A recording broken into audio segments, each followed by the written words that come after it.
ओम गम गणपति नमः। नमस्कार दोस्तों, स्वागत है आप सभी का हमारे YouTube चैनल पावरफुल हिंदू धर्म में। आप सभी पर भगवान श्री गणेश की कृपा सदा और सर्वदा बनी रहे। आज हम आप सभी को भादव मास में श्री गणेश पुराण में कथाध्याय 16 का श्रवण कराएंगे। आइए श्रवण कीजिए कथाध्याय 16 का, जिसमें वर्णन है शिवा द्वारा महाशक्तियों का प्रगटाय का वर्णन। महाशक्तिमयी शिवा ने सुना कि अकेले शिवानंदन पर असंख्य वीरों ने शस्त्र प्रहार किया और वह बालक अकेला ही अविचल भाव से उन सब का सामना कर रहा है, तो वे अत्यंत क्रोध हो उठी।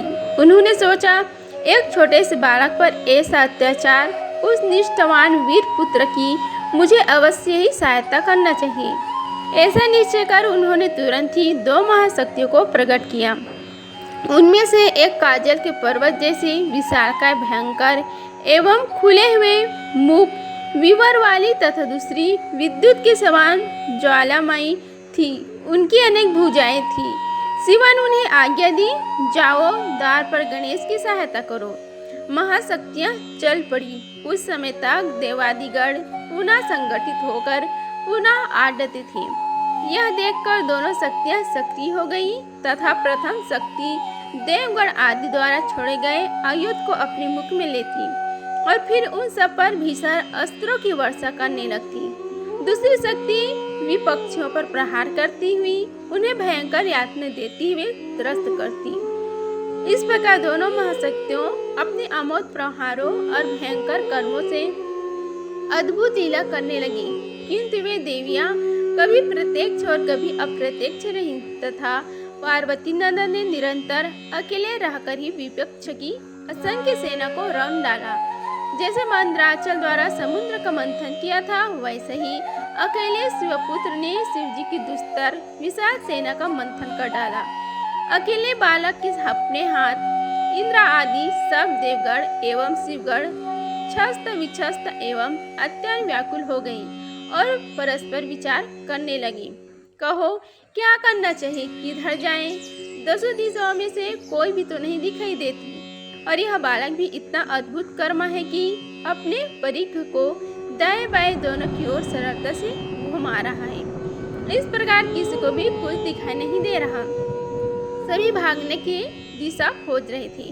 उस समय नारद आदि ऋषिगण तथा अप्सराएं आदि अपने हाथ में पुष्प और चंदन लिए उस अत्यंत भयंकर युद्ध को देख रहे थे। वे सभी आश्चर्यचकित थे कि ऐसे युद्ध कभी नहीं देखा। शिवपुत्र के समक्ष विपक्षी सेनाएं अब अधिक न टिक सकी। समस्त वीर अपने अपने प्राण लेकर जिधर मार्ग मिला उधर ही भाग निकले, किंतु उस स्थिति में भी स्वामी कार्तिकेय रण क्षेत्र से न हटे। वे धैर्य पूर्वक युद्ध में डटे रहे, किंतु उनके सभी आयुध कट कर गिरते जा रहे थे। अंत में अपने समस्त शस्त्रों के निष्फल देकर उन्होंने भी वहां खड़े रहना निरर्थक समझा और युद्ध क्षेत्र से हट गई। सभी आहत एवं भयभीत देवगण आदि भगवान नीलकंठ की शरण में पहुंचे और उनके चरणों में दंडवत प्रणाम करते हुए बोले, हे त्रिलोचन सर्वविभूषण रक्षा कीजिए। आप तक अनेक युद्ध हमने देखे, किंतु ऐसा तो कहीं देखा न सुना कि अकेले बालक की असंख्य देवगणों प्रमथों और शिवगणों को पराजित कर दे रहे हैं। उसके महान पराक्रम की तो था ही नहीं है। अब आप कोई उपाय कीजिए जिससे उस पर विजय प्राप्त की जा सके। भगवान शंकर ने देवताओं और अपने गणों की आर्त पुकार सुनी तो क्रोध में भर गए। उनके नेत्र लाल हो गए, भौं चढ़ गई और भुजाएं फड़क उठी। वे तुरंत ही गणेश की ओर चल दिए। यह देखकर समस्त देवता और शिवगण भी उनके पीछे पीछे चल पड़ी। देवता ने शिव जी को युद्ध के लिए तत्पर देखा तो उनके पावन चरणों में प्रणाम करके पुनः युद्ध में कूद पड़ी। इस प्रकार भगवान शिव भी श्री गणेश के सम्मुख जा पहुँचे।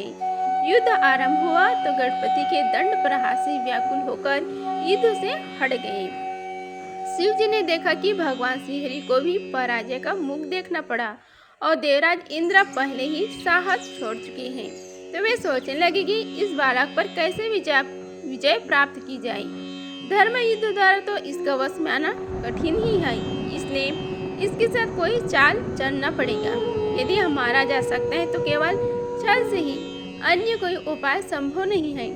ऐसा नीचे कर शिव जी ने अपनी विशाल सेना के मध्य जा खड़े हुए। उनके संकेत से भगवान विष्णु भी वहां आ गए। संगीत का वातावरण बना जिसमें शिव गणों ने नृत्य आरंभ कर दिया। तभी विष्णु बोले, हे नीलकंठ, आप यह तो मानते ही है कि इसे छल किए बिना मानव संभव नहीं है, तो मैं इसे मोहित किए देता हूँ। बस तभी आप इसका वध कर देना। शिव जी ने विष्णु का सुझाव स्वीकार कर लिया। त्रिलोकनाथ श्री हरि के विचार को पार्वती जी की दोनों महाशक्तियों ने जान लिया और वे गणेश जी को अपना पराक्रम प्रदान कर रही वही अंतर्ध्यान हो गई। इधर भगवान विष्णु शिव जी का स्मरण करते हुए गणेश जी को मोहित करने लगी। तभी शिव जी ने अपने हाथ में त्रिशूल उठाया और प्रहार करने को हुए। तभी गणेश ने अपनी महिमाई माता पार्वती जी के स्मरण कर शक्ति का प्रहार किया। वह शक्ति प्रबल वेग से जाकर लगी, जिससे उनके हाथ से त्रिशूल छूटकर धरती पर जा पड़ा। अभी त्रिशूल की दुर्दशा देखकर 10 भुज शिव जी अत्यंत क्रोध में भर गए। उन्होंने अपना धनुष संभालने का प्रयत्न किया। जब तक सरसंधान का प्रयत्न किया गया, तब तक तो श्री गणेश जी ने अपने परिघ का तीव्र प्रहार किया। इस प्रकार उनका वह धनुष भी दूर जा गिरा। इस प्रहार में उनके एक ओर से 5 हाथ आहत हो चुके थे, इसलिए अन्य 5 हाथों में उन्होंने 5 त्रिशूल संभाले, किंतु उनके प्रहार से पूर्व ही गणपति के परिघ प्रहार द्वारा वे निष्फल हो गई। इससे शिव जी बड़े चिंतित हुए। उन्होंने सोचा, इस बालक ने जब मेरी ही ऐसी दशा कर दी, तो अन्य देवताओं और गौड़ों की तो बात ही क्या है। शिव जी इस प्रकार विचार करते हुए खड़े थे। इसी समय श्री गणेश ने अपने परिघ प्रहार से देवताओं और श्रीगणों को पुनः विचलित कर दिया। इस कारण शिव जी के समीप रहकर युद्ध के लिए प्रस्तुत देव सेना और शिव सेना अपने अपने प्राण लेकर विभिन्न दिशाओं में भागने लगी। श्री गणेश जी को उस प्रकार से अत्यंत उग्र और अजय देखकर भगवान विष्णु कह उठे, यह बालक धन्य है, अत्यंत शूरवीर, महाबली और युद्ध प्रिय है। इसकी क्षमता कोई भी देवता, दैत्य, राक्षस, गंधर्व आदि नहीं कर सकता। तीनों लोकों में यह अनुपम तेज, रूप, शौर्य एवं गुणों से संपन्न है। भगवान विष्णु इस प्रकार कह ही रहे थे कि गणेश जी ने अपना परिघ उठाकर उन पर प्रहार किया, जिससे कुपित हुए श्रीहरि ने अपने चक्र से प्रेरित कर परिघ के 2 खंड कर दिए। तब गणेश ने टूटे हुए परिघ को उठाकर विष्णु का प्रहार किया, किंतु गौड़ों ने उसका वह प्रहार निष्फल कर दिया। अब विष्णु ने गणेश पर प्रहार किया तो उन्होंने भी उनके प्रहार को विफल करके अपनी माता प्रदत्त देवछड़ी से प्रहार किया, किंतु वह भी गौड़ों ने व्यर्थ कर दिया। इस प्रकार अवसर का लाभ उठाने के लिए शिव जी ने गणेश पर अपने तीव्रतम त्रिशूल का प्रहार किया।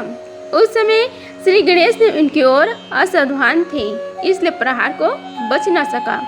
त्रिशूल उनके कंठ पर जाकर लगा, जिससे उनका मस्तक कटकर गिरा। गणेश का मस्तक कटते ही देवता हर्षित हो गई। शिवगण भी उल्लास में झूम उठे। भगवान शंकर का जय जयकार होने लगा। धरती पर वाद्यों के साथ नृत्य संगीत बजने लगी। इस प्रकार भादो मास में कथा अध्याय 16 का समाप्त हुआ। बोलो श्री गणेश भगवान की जय। अगर आप सभी को यह वीडियो अच्छी लगी होगी तो वीडियो को लाइक कीजिए, चैनल को सब्सक्राइब कीजिए और कमेंट बॉक्स में ओम नमः शिवाय लिखें। धन्यवाद। मिलते हैं अगले वीडियो में, तब तक के लिए हर हर महादेव।